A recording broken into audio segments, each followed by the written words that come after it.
బహిరంగ సభల route map పై కసరత్తు కొనసాగుతుంది. వరుస బహిరంగ సభలతో ఎన్నికల ప్రచారాన్ని ఉధృతం చేయనున్నారు జనసేనాని. రోజుకు 3 నుంచి 4 బహిరంగ సభల్లో పాల్గొనేలా జనసేన ముఖ్య నేతలు రూట్ మ్యాప్ ని సిద్ధం చేస్తున్నారు.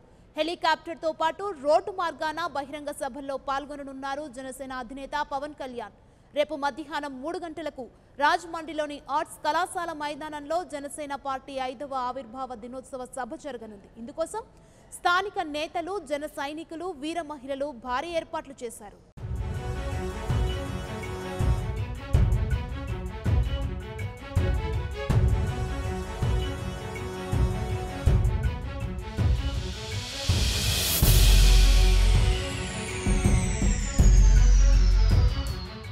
పవన్ కళ్యాణ్ బహిరంగ సభల రూట్ మ్యాప్ పై కసరత్తు కొనసాగుతుంది. వరుస బహిరంగ సభలతో ఎన్నికల ప్రచారానికి ఉధృతం చేయనున్నారు జనసేనాని.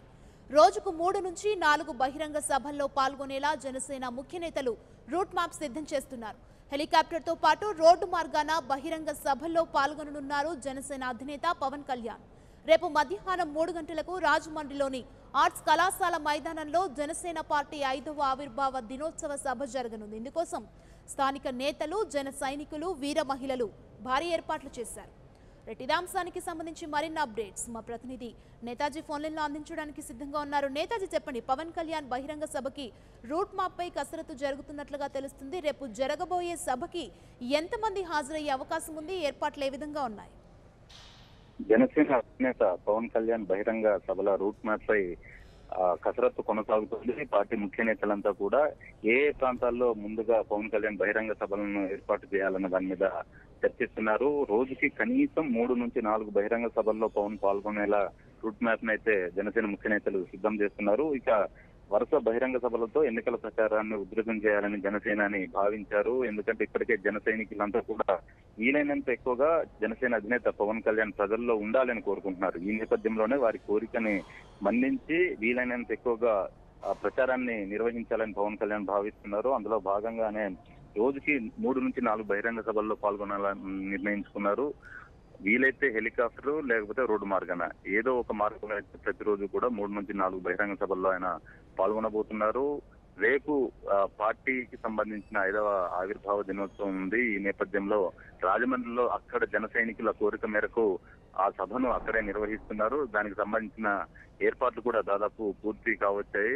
అక్కడ స్థానిక నేతలతో పాటు జన సైనికులు, వీర మహిళలు దగ్గరుండి మరి ఆ ఏర్పాట్లను చూసుకుంటున్నారు. మరోవైపు నిన్ననే ఆయా ప్రాంతాల నుంచి, అంటే ఆంధ్రప్రదేశ్ లోని మొత్తం 13 జిల్లాలు ఉన్నాయి కాబట్టి 13 జిల్లాల నుంచి కూడా రాజమండ్రికి తరలి వస్తున్నారు జన సైనికులంతా కూడా. ఇటు తెలంగాణ నుంచి కూడా మరి కాసేపట్లోనే దాదాపు 15,000 మంది ఇక్కడ మాదాపూర్ లోని జనసేన పార్టీ కేంద్ర కార్యాలయం నుంచి తరలి వెళ్ళబోతున్నారు రాజమండ్రికి.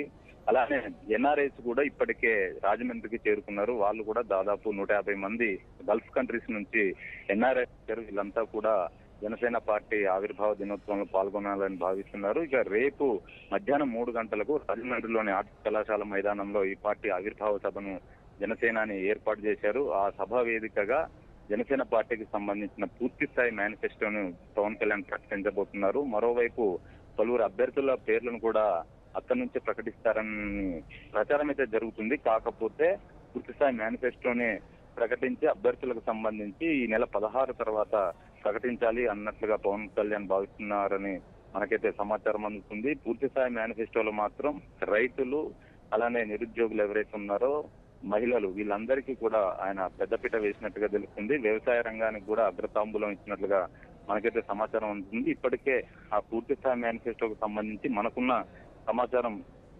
ఏంటంటే రైతులకు సంబంధించి ప్రతి ఎకరాకు కూడా 8,000 రూపాయల ఆర్థిక సాయం చేస్తానని ప్రకటించారు. అలానే నర్సరీ రైతులకు సంబంధించి కూడా ఇప్పటి వరకు రైతులుగా వాళ్ళని గుర్తించడం లేదు. వాళ్ళకు కూడా బెనిఫిట్స్ అందేలాగా తన మేనిఫెస్టోలో పొందుపరచబోతున్నారు. మరీ ముఖ్యంగా ఏపీలో నిరుద్యోగులు ఎవరైతే ఉన్నారో వాళ్ళంతా కూడా తీవ్ర నిరాశ, నిస్పృహలతో కొట్టుమిట్టాడుతున్నారు. ఈ నేపథ్యంలోనే వారిని దృష్టిలో పెట్టుకుని 1,00,000 ఉద్యోగాల కల్పన ఉండబోతుందంటూ పవన్ కళ్యాణ్ పలు బహిరంగ సభల్లో కూడా ప్రకటించారు. ఆ 1,00,000 ఉద్యోగాల కల్పన కూడా ఈ రోజు ఆయన ఏదైతే రేపు బహిరంగ సభ ఉందో దాంట్లో పూర్తి మేనిఫెస్టోలో ఆ అంశాన్ని కూడా పొందుపరచబోతున్నారు. ఇవే కాకుండా ప్రజల ఆకాంక్షలన్నీ నెరవేరే విధంగా తన పూర్తిస్థాయి మేనిఫెస్టోని పొందుపరిచారు. మరీ ముఖ్యంగా వ్యవసాయానికి సంబంధించి చూస్తే ఇప్పుడంతా కూడా రసాయనిక ఎరువులతోటి పంటలను పండిస్తున్నారు. దానివల్ల ప్రజలు తీవ్ర ఇబ్బందులు పడుతున్నారు. ఆరోగ్యం కూడా ప్రజలది నాశనమవుతున్న పరిస్థితి ఉంది. ఈ నేపథ్యంలోనే సేంద్రియ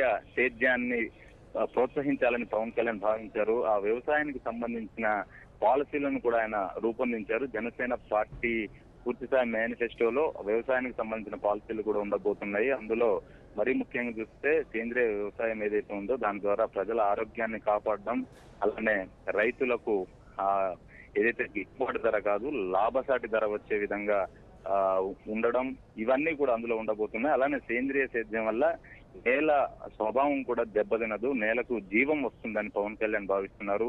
ఏదైతే ఇవన్నీ ఉన్నాయో వీటన్నిటిని కూడా ఆయన వ్యవసాయానికి సంబంధించిన పాలసీలో పొందుపరిచారు. పూర్తిస్థాయి మేనిఫెస్టో అన్నది మాత్రం మహిళలు, ఎవరైతే బడుగు బలహీన వర్గాల వారు ఉంటారో అందరినీ ఆకట్టుకునే విధంగా ఉండబోతుంది. 100% ఆచరణకు సాధ్యమయ్యే హామీలతోటే పూర్తిస్థాయి మేనిఫెస్టోని ఆయన ప్రకటించబోతున్నారు. రేపు మధ్యాహ్నం జరిగే బహిరంగ సభలో దాదాపు 10 నుంచి 12 లక్షల మంది పాల్గొంటారన్న అంచనాతో అక్కడ స్థానిక నేతలు ఏర్పాట్లు అయితే చేస్తున్నారు. నేతాజీ, అంటే ఎన్నికల షెడ్యూల్ ప్రకటించిన తర్వాత ఏపీలో రాజకీయాలు ఒక్కసారిగా హాట్ టాపిక్ గా మారాయి. పార్టీల నేతలు హడావిడిగా అభ్యర్థులను ఎంపిక చేసుకోవడం ఫుల్ బిజీగా ఉన్నాయి. అంటే ఈ నేపథ్యంలో పవన్ కళ్యాణ్ ఈ భారీ బహిరంగ సభలో షెడ్యూల్ వచ్చిన తర్వాత పాల్గొనబోతున్నారు. ప్రజల్లోకి ఏ విధంగా వెళ్లే అవకాశం ఉంది, ప్రజల్ని ఏ విధంగా ఏ అంశాలతో ఆకట్టుకునే అవకాశం ఉందంటారు పవన్ ప్రసంగంతో? అయితే పవన్ కళ్యాణ్ మాత్రం ఎప్పుడు ఒకటే చెప్తూ వస్తున్నారు, జనసేన పార్టీ అన్నది ఇతర పార్టీల మాదిరి కాదు. 100% రాజకీయ జవాబుదారీతనంతో జనసేన పార్టీ రాజకీయాలు చేస్తుంది. ఇష్టం వచ్చిన హామీలు ఇవ్వదు, ఆచరణకు సాధ్యమయ్యే హామీలు మాత్రమే ఇస్తుంది అంటూ ఆయన పదే చెప్తూ వస్తున్నారు. రేపు జరిగే బహిరంగ సభలో కూడా ఇదే అంశాన్ని ఆయన ప్రస్తావించబోతున్నారు. ఎందుకంటే ఇప్పుడు అటు అధికార ప్రతిపక్ష పార్టీలు ఇచ్చిన హామీలు ఏవైతే ఉన్నాయో, రాష్ట్ర బడ్జెట్ 2 లక్షల కోట్లు ఉంటే వాళ్ళు ఇచ్చే హామీలు మాత్రం 6 లక్షల కోట్లు దాటిపోతుంది. ఈ నేపథ్యంలో అవి ఆచరణకు సాధ్యమా కాదా అని పవన్ కళ్యాణ్ ప్రజల్ని ప్రశ్నిస్తూ వస్తున్నారు. అలానే తాను ఇవ్వబోయే ఉచిత విద్య, వైద్యం అందరికీ కుల మతాలకు అతీతంగా ఆంధ్రప్రదేశ్ లోని ప్రతి ఒక్కరికి కూడా అందిస్తానని పవన్ కళ్యాణ్ ఇప్పటికే ప్రకటించారు. దానికి కూడా పూర్తిస్థాయి మేనిఫెస్టోలో పొందుపరచబోతున్నారు. కాబట్టి అది ఎలా సాధ్యం అన్నది కూడా ఆయన తన ప్రసంగం ద్వారా రేపు చెప్పబోతున్నారు. 1,00,000 ఉద్యోగాలు అన్నది కూడా ఎలా ఇవ్వబోతుంది అన్నది కూడా ఆయన చెప్పే అవకాశం ఉంది. ఇలాగా ప్రజలకు ఏవైతే ఇచ్చిన హామీలు ఉన్నాయో, అటు పాక్షిక మేనిఫెస్టోలో పొందుపరిచిన హామీలు చూసినా మహిళలకు సంబంధించి రాజకీయంగా 33% రిజర్వేషన్లు, ఉచితంగా గ్యాస్ సిలిండర్ల పంపిణీ, అలానే ప్రతి మహిళా అకౌంట్ లో రేషన్ కు బదులుగా 2,500 నుంచి 3,500 వరకు నగదు బదిలీ, ఇవన్నీ కూడా మహిళలను విశేషంగా ఆకర్షించాయి. మహిళలు కూడా స్క్రీనింగ్ కమిటీ ముందుకు, అంటే జనసేన పార్టీ తరఫున పార్టీ అభ్యర్థులు ఎవరైతే లోక్సభకు గానీ అసెంబ్లీకి గానీ పోటీ చేసే వాళ్ళు ఉంటారో వారి నుంచి దరఖాస్తులను స్క్రీనింగ్ కమిటీ ద్వారా జనసేన పార్టీ స్వీకరించింది. దానికి దాదాపు 2,410 వచ్చాయి. అందులోనూ 570 మంది కేవలం మహిళలే దరఖాస్తు చేసుకున్నారు. దీన్ని బట్టే మనం చూడొచ్చు జనసేన పార్టీ మహిళలకు ఎంత ప్రాధాన్యతనిస్తుంది అన్నది. అలానే జనసేన పార్టీ పట్ల మహిళలు ఎంత ఆకర్షితులయ్యారన్నది కూడా మనం ఈ ఒక్క అంశాన్ని పరిగణలోకి తీసుకోవాలి. ఈ రకంగా Hi, this is Siddhi Idnani and please do subscribe to New Waves.